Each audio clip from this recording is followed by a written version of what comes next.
Hey everyone, Jay here. I'm a fairly new home brewer, kind of new to the hobby, and I want to share with you a recipe that I'm putting together and kind of share a little with you. I found it on the Cooper's website. Cooper's is a company that produces home brewing ingredients, kind of for beginners, and also people who've been doing it for many years. And one of the recipes is a 3-can recipe where you mix a can of stout extract, a can of, well, it's right here actually, a can of stout extract, a can of dark ale extract, and a can of lager.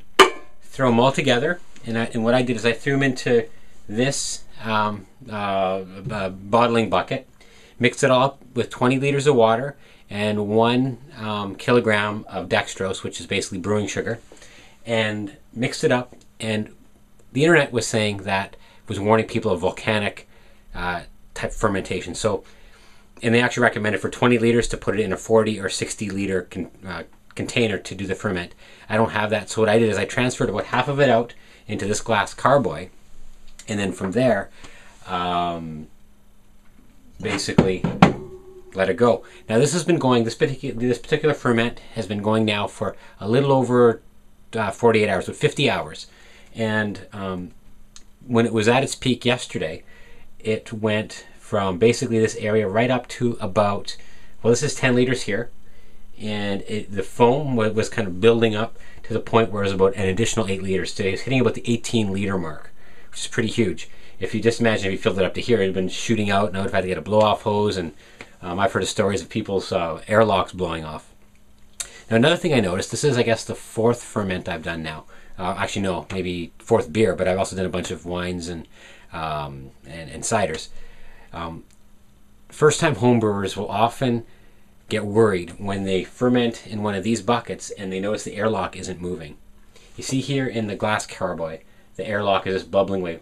Bubble, blub, blub. And as the yeast is basically converting sugars and other fermentables into carbon dioxide and alcohol, as well as other esters and other byproducts, it releases carbon dioxide. But you look here, and it's like nothing's happening. Now, both of these were started at the same time, same yeast was put into this, all mixed together and then transferred over. So why is this bubbling and why isn't this one? Well, these pails, not all of them have a really great seal. And right along here where the lid attaches to the actual pail, it isn't completely sealed. There isn't a rubber gasket around it. And what I tried earlier, and you can try this, if you think you have one of these ferments going on and you're afraid that it's stuck and it's not happening, you can sniff right there. And I just did that a few moments ago. You just kind of go right up to it and go. And you can smell, oh, it just bubbled. And you can smell a little bit of that same ferment. You can also take a little sniff over the airlock here on the on the carboy, and you can smell that ferment. Smells nice and sweet. So what I'm going to do is let this go for another day or two, wait for the foam to collapse down, and then what I'm going to do is transfer everything out of the out of the bottling bucket into here, bring it up to, it'll be roughly 20 liters, and then let that ferment out. Probably it'll take another couple weeks, I'm guessing, based on what I've read on the bulletin boards and various other places. And once that totally ferments, then it'll be time to bottle. When you're homebrewing, always sanitize. Be very clean. Make sure all your surfaces are clean. Make sure that nothing can accidentally fall in. You could also take a peek in here right now. I'm not going to, but you could take a peek in there and see that it's fermenting. But so if you ever do take peeks, make sure nothing can fall in. Make sure you don't drop anything in. Wash your hands before you start playing around with the containers. Now, as alcohol is being produced, there's a little less need for being sanitary, because the alcohol, in a sense, sanitizes a little bit in and of itself. But that really is no excuse to be sloppy. And so always wash your hands. Make sure all equipment, anything that's going to touch your beer, needs to be clean and sterilized. Clean, free from crap and junk, but also sanitized. No germs, no other things that could either mess up your brew or contaminate the flavor, things like that. So this is called a Russian Imperial Stout. And actually I am just recently started my PhD. And it sounds like this stuff, it'll come in at about 10% alcohol based on the measurements and my estimates. And high alcohol beers cellar really well. So the idea is that when this is just about ready to be drunk in about 3 years, I'm going to put a bunch aside, and that's going to be the drink at the party when I get my piled higher and deeper, also known as a PhD. Let's check in. I'm gonna come back here in a little while, maybe when it comes time to transfer, and we can just continue this video on. So I'll see you in a few seconds. Okay, so about 24 hours have passed, and I decided to transfer the approximately 10 liters out of the bottling bucket and move it into the move all the stout into the glass carboy. I think I probably should have waited another day or two, but I'm going to be heading out of town, and I wanted to do this before I left town.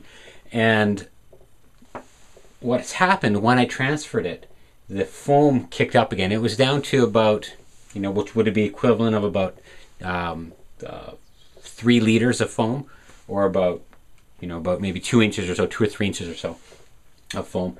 When I transferred in, it started to kick up, and I started to overflow foam. This here is a quick makeshift blowover hose or blow-off hose. Basically, it's use the plug that you would use for your airlock, and just some piping, some piping that you use for bottling. Anybody who does home brewing, you have a lot of this stuff kicking around. And I just ran it from there. Carbon dioxide and off gases is coming down through here. And I have this little plastic water jug with maybe about 3 inches or so, 3 or 4 inches of water. And the end of the hose is just in the water, and it's bubbling away. You might be able to see that, I don't know. I just stirred it up so let's see. Now it's not going to bubble because I interrupted it. Oh, there. See, it's bubbling a little bit. Blub blub. So this basically is like the airlock. But what this does also is if any foam comes up through, you don't have it coming down the side of your carboy making a huge mess. It'll just get caught into here. I recently did a English bitter, and it was a mess. So I had to, at 11 o'clock at night, I'm putting this stuff together and mopping up the mess before my wife catches me and me destroying one of the rooms in the house. So I'm gonna let this go now, probably for about 2 weeks from now. I'll probably check in over the next little while, every few days, and let you know how things are going. And I'll put this all together in one single video. If you're watching this, that's pretty evident to you. Also, in this particular video, I don't go into all the different steps, how you go about actually putting it together, the cans of extract and the water and everything like that. And I'd encourage you to go check out Craig Tube's YouTube channel. He's got great information. Him as well as some folks from my town here in Thunder Bay really inspired me and gave me the instruction I needed to be able to get into home brewing. So check that out. I'll leave a link down there. And if you want to get an idea of how to go about home brewing with the Cooper's kits. All right. We'll see you again very soon. All right, so some time has passed, about, I guess, 2 weeks since the previous segment in this little video. And you'll notice that the carboy is now empty. I need to clean that. The ferment went about an additional 2 weeks, week and a half to 2 weeks. From there, I bottled it. And the final gravity on this Russian Imperial Stout was 1.022. So when you do the math, that works out to about 10.5% alcohol by volume. And that's before you do the priming sugar. When you prime the beer, it will, that sugar that ferments a little further will push up the alcohol a little bit more. So it'll be approaching 11% alcohol by volume, I think, when it's all said and done. Now, I transferred it. It ended up being 19.5 liters, and I ended up bottling in a few different bottles. This here is not Coca-Cola. This summer, there was, I guess, a little promotion with Coca-Cola. They decided to go retro with the bottles. And I did a few test bottles in the previous batch, and they seem to hold a cap well, these little bottles. They're 237 milliliters. So I got some pretend Coca-Cola, some Russian Imperial Stout in there, and then the more typical 355 ml or 12 ounce bottles. And then I also had bottled up some 500 milliliter bottles as well. Now, as far as caps go, I did a little bit of research, and almost all of the bottles I bottled, I used these silver ones, which are oxygen absorbing caps.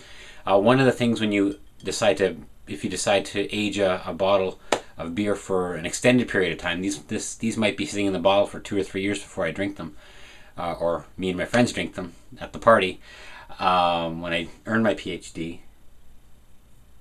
Okay, that's fine. I thought I saw a crack there. These caps have oxygen absorbing. So this little area here has air in it, which is partly composed of oxygen.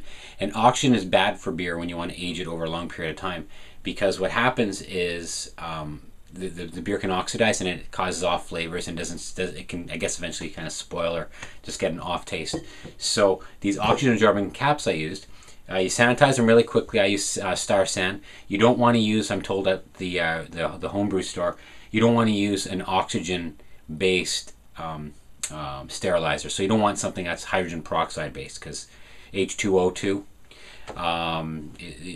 that's the kind of chemical formula for hydrogen peroxide, and then it breaks off into water and oxygen eventually. And but anyway, you want to use like something like a weak acid, like the Sandstar works well.